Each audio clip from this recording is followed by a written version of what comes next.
नमस्कार, सुप्रभात। स्वागत इस प्यारी सी सुबह में आप सभी प्यारे प्यारे दर्शकों का। मित्रों, आज 11 जुलाई है, विश्व जनसंख्या दिवस। 1989 से इसकी शुरुआत हुई, क्योंकि 1987 तक विश्व की जो आबादी थी 5 अरब हो गई और ये चिंतनीय विषय बन गया सारे संसार के लिए। 1 अरब तक पहुंचने में हजारों साल लग गए विश्व की आबादी को, लेकिन पिछले 200 साल में लगभग 7 गुना आबादी बढ़ गई विश्व की। 2011 में लगभग 7 अरब तक आबादी थी और इसी दर से यदि वृद्धि होती रही तो 2050 तक 9 अरब तक जनसंख्या पहुंच जाएगी। आप जानते हैं, संसाधन सीमित हैं और लोग बढ़ते चले जा रहे हैं, तो विश्व कैसे इस आबादी को, धरती कैसे इस आबादी को संभाल पाएगी और किस प्रकार से संतुलन बनाया जा सकेगा। हर प्रकार से जीवन प्रभावित होता है, विकास प्रभावित होता है, समस्याएं बढ़ती चली जाती हैं। इसीलिए हम सबको जागरूक होकर के ज़रूर इस विषय पर विचार करना चाहिए कि जनसंख्या का नियंत्रण कैसे हो। और इसी कारण आज के इस दिवस पर सभी बहुत गहराई से चिंतन ज़रूर करते हैं। आइए चिंतन भी कीजिए और हमारे सुंदर चिंतन सुवाक्य को भी सुनिए।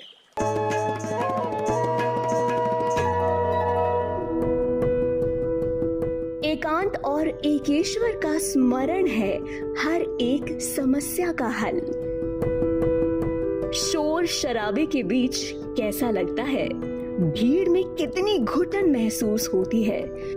इसी बीच खुली खिड़की के पास हवा का एक झोंका जैसे राहत प्रदान करता है और उस भीड़ को छोड़ आपको एक मौका मिलता है अपने अंदर झांकने का।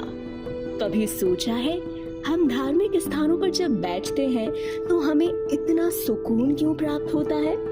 दरअसल एकांत में जब हम अपने भगवान से मिलते हैं तो हमें सही दिशा दिखती है, हर समस्या का सही समाधान मिलता है। हम एक स्वतंत्र आत्मा है और हमारा ईश्वर एक है, जिसे हम हर एक कर्म में स्मरण करते हैं। हमारे सुख दुख के साथी वो भगवान हमें तभी मिलते हैं जब हम खुद एकांत में उनसे जुड़ने का प्रयास करते हैं। दूसरों से हमारी नजदीकियां बनाए रखने के लिए ये बहुत जरूरी है कि कुछ पलों के लिए अपने आप को भगवान के नजदीक ले जाएं, उनसे सलाह मशवरा करें। आप देखेंगे कि आप दोनों एक होकर हर एक समस्या का हल इतनी जल्दी निकालते हैं।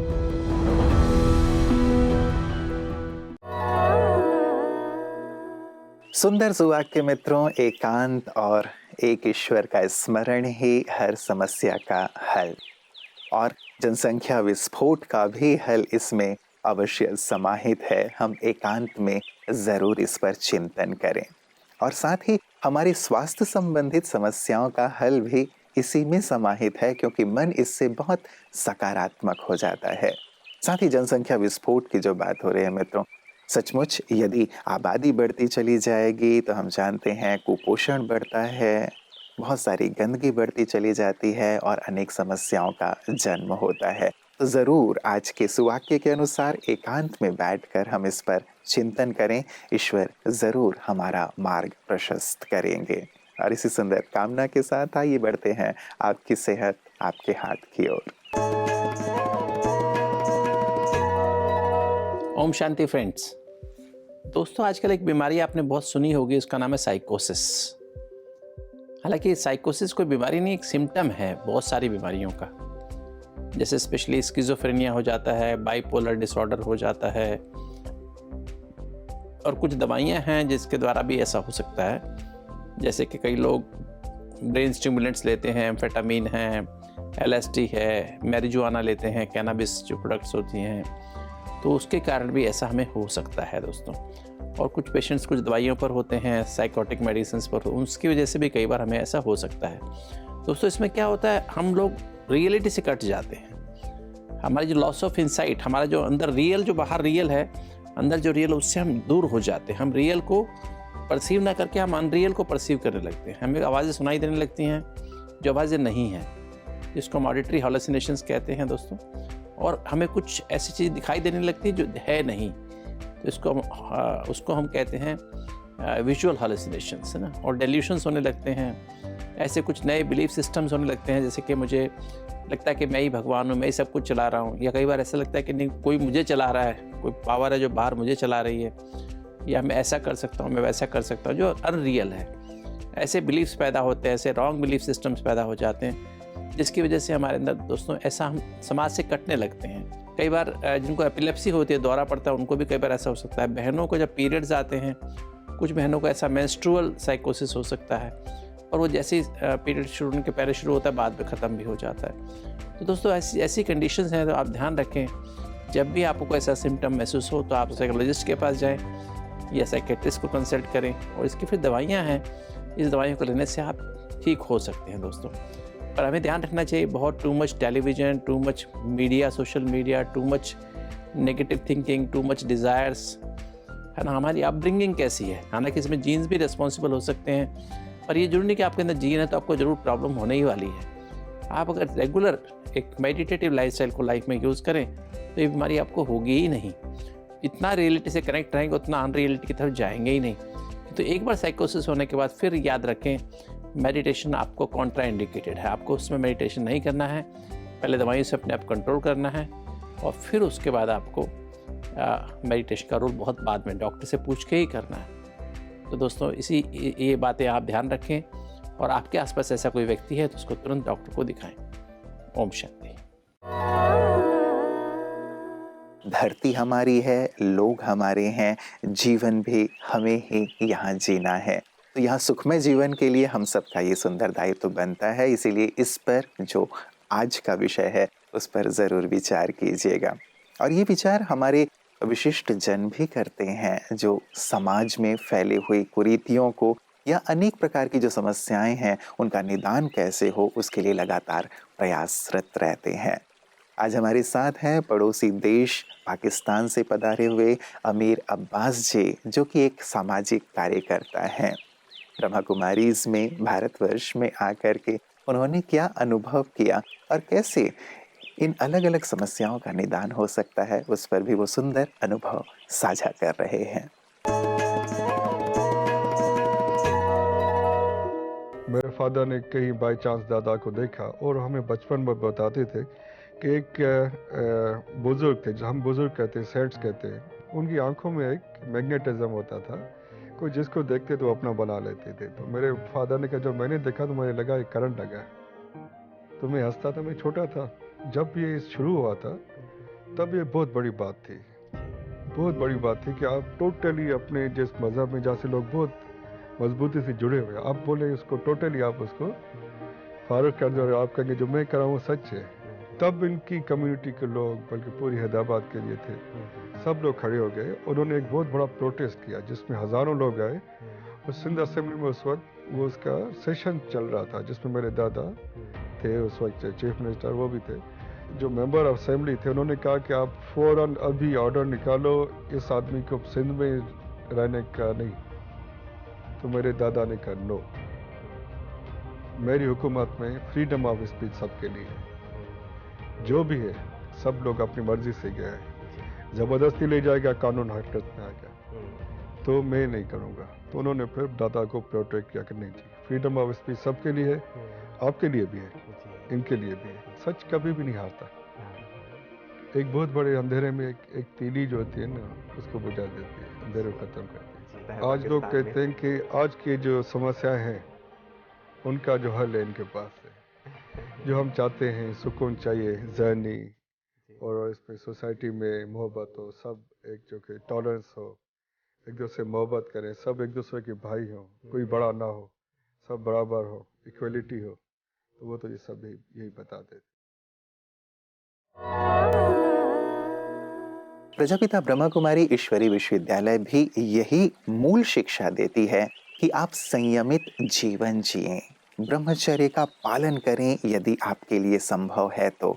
और यही एक सुंदर सा सूत्र हो सकता है इस जनसंख्या विस्फोट या बढ़ती हुई आबादी को नियंत्रित करने का, जिस सूत्र को सभी तक पहुंचा रही हैं ब्रह्मा कुमारी बहनें, ताकि हमारा समाज बहुत सुंदर और सुखद हो सके। आइए देखते हैं उनके इस सुंदर सेवा कार्य की एक झलक। गांधीनगर के ब्रह्मा कुमारी सेक्टर 28 में मेडिकल विंग माउंट आबू द्वारा कोविड वॉरियर्स का सिविल हॉस्पिटल।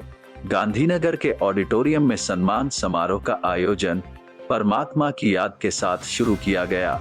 साथ ही सिविल हॉस्पिटल के मेडिकल सुपरिंटेंडेंट एवं स्टाफ द्वारा मंचासीन महानुभावों का पुष्पगुच्छ तथा शब्दों से स्वागत किया गया। चिलोड़ा सेवा केंद्र संचालिका बीके तारा द्वारा ब्रह्मा कुमारीज का परिचय दिया गया और सरगासन सेवा केंद्र संचालिका बीके मेघा द्वारा राजयोग की अनुभूति कराई गई। माउंट आबू से खास पधारे ब्रह्मा कुमारीज की भगिनी संस्था राजयोगा एजुकेशन एवं रिसर्च फाउंडेशन की मेडिकल विंग के सेक्रेटरी राजयोगी डॉक्टर बनारसी बाबू ने कोविड वॉरियर्स का सम्मान समारोह का लक्ष्य एवं उद्देश्य स्पष्ट करते हुए बताया कि हॉस्पिटल में अहम रोल भल डॉक्टर का होपर nurse, X ray technician, telephone operator, सफाई कामदार का रोल भी उतना ही महत्वपूर्ण है। मेडिकल विंग के गुजरात के कोऑर्डिनेटर बी के डॉक्टर मुकेश भाई पटेल जी और डॉक्टर हसमुख नायक अपनी मुख्य शुभेच्छा व्यक्त की। ब्रह्मा कुमारीज गांधीनगर सेवा केंद्र संचालिका राजयोगिनी कैलाश दीदी जी ने परमपिता शिव परमात्मा की ओर से आशीर्वाद दिए। अंत में सिविल हॉस्पिटल की ओर से डॉक्टर सुधाबेन शर्मा द्वारा आभार प्रस्ताव पेश किया गया और कोविड वॉरियर्स को परमपिता शिव परमात्मा की ओर से मेडल, सम्मान पत्र, लिटरेचर एवं प्रभु प्रसाद से सम्मान किया गया। मित्रों, एक बार मशहूर विचारक दार्शनिक सुकरात जी के पास एक युवक पहुंचा और उसने पूछा कि जीवन में सहवास या संभोग कितनी बार करना चाहिए। तो उन्होंने कहा जीवन में मात्र एक बार, और वो भी संतान उत्पत्ति के लिए। उस युवक ने कहा यदि इससे मन ना भरे तो उन्होंने कहा फिर साल में एक बार करो, लेकिन इससे बुढ़ापा जल्दी आएगा। ने कहा इससे भी मन ना भरे तो उन्होंने कहा 6 मास में एक बार कर सकते हो, लेकिन इससे तुम बहुत रोगी होते चले जाओगे। उन्होंने कहा, युवक ने यदि इससे भी मन ना भरे तो उन्होंने कहा तो ऐसा करो कि तुम अपने मृत्यु के सारे सामान अपने घर में इकट्ठा कर लो और उसके बाद तुम्हें जो चाहिए वो तुम करो। कहने का भाव, हम अपनी जीवन ऊर्जा का ह्रास जो करते हैं वो सचमुच कितना ज़्यादा हमारे लिए आवश्यक है, हमारे जीवन को स्वस्थ रखने के लिए, बुढ़ापा को दूर रखने के लिए और समाज कल्याण के लिए जीवन को लगाने के लिए। एक बार हम समझते हैं कि ये ब्रह्मचर्य या फिर ये जीवन हमारे लिए संभव नहीं है, लेकिन ईश्वर के स्मरण और साथ ही आध्यात्मिक चिंतन से अपने आप को संयमित रखना बहुत सहज और सरल हो सकता है मित्रों। और ये केवल हम तक व्यक्तिगत नहीं, लेकिन ये एक वैश्विक समस्या जिसकी आज हम चर्चा कर रहे हैं, उसे भी दूर करने में हमारी तरफ से एक सुंदर योगदान हो सकता है। तो ज़रूर इस पर विचार कीजिएगा कि आध्यात्मिक जीवन जिए, ईश्वर की स्मरण से अपने जीवन में संयम लाते चलें, ताकि हम पवित्र जीवन, संयमी जीवन के माध्यम से समाज और संसार की ये जो एक बड़ी विकराल समस्या है जनसंख्या की, उसे दूर करने में अपना योगदान दे सकें। इस पर गहराई से आज आप सभी ज़रूर विचार कीजिएगा। कल पुनः इसी वक्त आप सबसे मुलाकात होगी। नमस्कार, ओम शांति।